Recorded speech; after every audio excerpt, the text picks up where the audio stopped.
今日看台中豐原尪仔社的民眾早起是上北到能源署定情，因指控電廠業者違法施工，佮用錢買同意書，假造地方有共識。主計會是要求講應該愛尊重尪仔社民眾的民意，工地就愛先恢復原狀。能源署嘛強調講，會要求廠商甲地方愛好好啊溝通。依法開罰。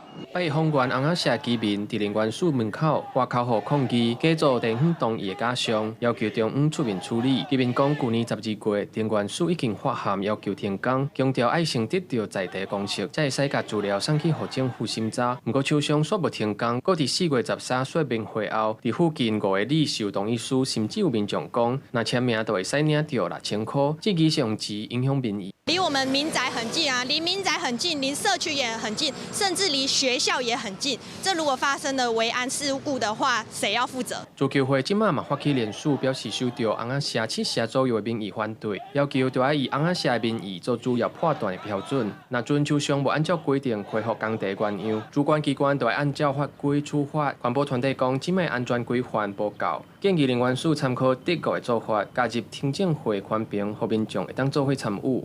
廠商從頭到尾都是違法，在這邊施工，他根本沒有拿到政府一張合格的證書、合格的申請通知。案子目前確認中，已經被我推薦補正，到5月27號預期的話，我會跟法務討論是不是案子就駁回，他再重新跟我申請。